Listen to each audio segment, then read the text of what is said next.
ఇది చందమామ కథ 1955లో జనవరి నెలలో వచ్చింది. కథ పేరు ముగ్గురు తంటాలు. ఒక ఊళ్ళో తంట, మహాతంట, భలే తంట అని ముగ్గురు అన్నదమ్ములు ఉండేవారు. వారు వృత్తి చేత దొంగలు కాకపోయినా చోర విద్యలో నిపుణులు. వారు తమ నైపుణ్యాన్ని రాజుగారికి చూపడానికి నిశ్చయించుకున్నారు. పెద్దవాడైన తంట రాజుగారికి ఒకనాడు ఈ విధంగా ఉత్తరం రాశాడు. నేను రేపు తమ నగరానికి వచ్చి దొంగతనం చేయబోతున్నాను కనుక తమ పౌరులందరినీ జాగ్రత్తగా ఉండమని హెచ్చరించవలసింది. ఇట్లు తంట. దొంగతనం చేయబోయేవాడు ముందుగా చెప్పి చేస్తాడా? ఎవరో చిలిపితనం చేత ఇలా రాసి ఉంటారు అనుకున్నాడు రాజు. అయినా ప్రజలను కాపాడడం తన ధర్మం కనుక తంట అనేవాడు రేపు నగరంలో దొంగతనం చేస్తాడంట. అందుచేత పౌరులందరూ హెచ్చరికగా ఉండండి అని చాటింపు వేయించాడు.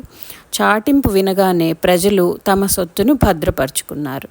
చెప్పిన ప్రకారమే మర్నాడు తంట నగరానికి చేరుకున్నాడు. పూటకోళ్ళ అవ్వ ఇంటికి వెళ్ళి భోజనం సిద్ధం చేయమన్నాడు. ఇప్పుడే బావికి వెళ్ళి మంచినీరు తెచ్చి వంట చేస్తాను, కూర్చో నాయనా అని చెప్పి అవ్వ బిందె తీసుకుని వెళ్ళింది.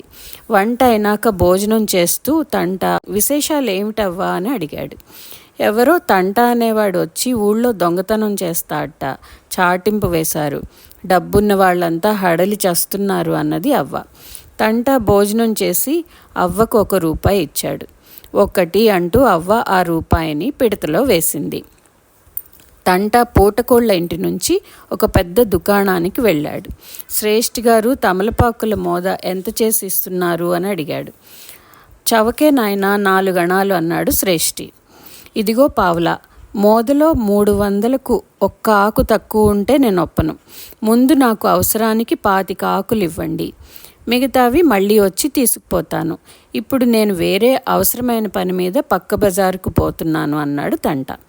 డబ్బు ముందే ముట్టింది కనుక అలాగే చేయి బాబు అన్నాడు శ్రేష్ఠి గారు. అక్కడి నుండి బయలుదేరి తంట బట్టల వర్తకుడి దగ్గరికి వెళ్ళాడు. మంచి కాశ్మీర్ సాలువాలు ఉంటే చూపుతారా అని అడిగాడు. ₹300 ఖరీదు చేసే సాలోను బేరం చేశాడు. చాలాసేపు గీసి బేరం చేయగా వర్తకుడు ₹25 తక్కువకు ఒప్పుకున్నాడు. చూడండి, ఊళ్ళో దొంగ భయంగా ఉందని చాటించడం వల్ల పైకం వెంట పెట్టుకు రాలేదు. నా సొత్తంతా శ్రేష్ఠి గారి అంగడిలో ఉంచాను. నా వెంట మీ మనిషి ఎవరైనా వస్తే వెంటనే డబ్బిస్తాను అన్నాడు తంట. బట్టల వర్తకుడు సాలువా తంటాకిచ్చేసి డబ్బు పట్టుకు రావడానికి గాను తన తమ్ముణ్ణి అతని వెంట పంపాడు. తంట శ్రేష్ఠి గారి దగ్గరికి వచ్చి, అయ్యా నేను వెళ్ళిపోతున్నాను, ఈ మనిషికి 25 తక్కువ 300 ఎంచి త్వరగా ఇవ్వండి అని చెప్పాడు. అలాగే బాబు, తమరు వెళ్ళండి అంటూ తమలపాకుల కట్టలు తీశాడు శ్రేష్ఠి. తంట వెళ్ళిపోయాడు. శ్రేష్ఠి గారు తమలపాకులు ఒక్కొక్కటి లెక్క పెట్టసాగాడు.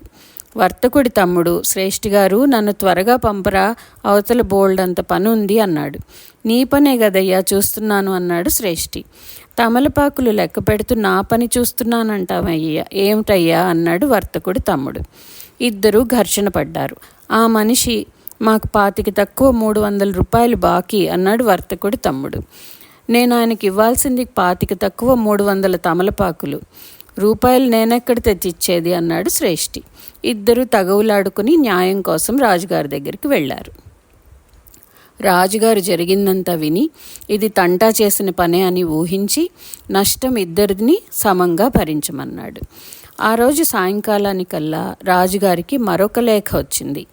మర్నాడు నగరంలో దొంగతనం చేయబోతున్నానని మహాతంట తెలియపరిచాడు. ఈసారి రాజుగారు జాగ్రత్త పడ్డాడు. మంత్రిని పిలిపించి, మహాతంట అనేవాడు రేపు నగరం వచ్చి దొంగతనం చేస్తాడట, వాడిని పట్టుకునే పూచి నీది అన్నాడు. మర్నాడు మహాతంట నగరానికి చేరి పూటకోళ్ళమ్మ ఇంటికి వెళ్ళి అన్నం పెట్టమన్నాడు. మంచినీళ్ళు తేవడానికి అవ్వ బిందె తీసుకుని బావికి వెళ్ళింది. ఆ సమయంలో మహాతంట పిడతలోని ₹1 కాస్త కాజేశాడు. అవ్వ తిరిగి వచ్చి వంట చేసి మహాతంటకు పెట్టింది. మహాతంట, అవ్వ ఏమిటి విశేషాలు అని అడిగాడు. ఏముంది నాయనా, నిన్న తంట అనేవాడు వచ్చి 2 వర్తకులను మోసం చేసి వెళ్ళాడు. ఇవాళ మహాతంట వచ్చి దొంగతనం చేస్తాడట. వాళ్ళని పట్టుకోవడానికి మంత్రిగారు స్వయంగా ప్రయత్నిస్తున్నారు అంది అవ్వ. పాపం మంత్రి గారికి పిల్లాజల్లా ఉన్నారు కామోలు అన్నాడు మహాతంట జాలి నటిస్తూ. ఒక్కతే కూతురు నాయన, చిన్నతనంలోనే దాని మొగుడు దేశాల మీద పోయాడు, తిరిగి రాలేదు అన్నది అవ్వ. మహాతంట భోజనం ముగించి అవ్వకు రూపాయి ఇచ్చి వెళ్ళిపోయాడు. 2 అంటూ అవ్వ ఆ రూపాయిని పిడతలో వేసింది. మరి మహాతంట ఏం చేశాడు? మంత్రిగారు మరి మహాతంటాన్ని పట్టుకున్నారా లేదా? నెక్స్ట్ భాగంలో విందాం.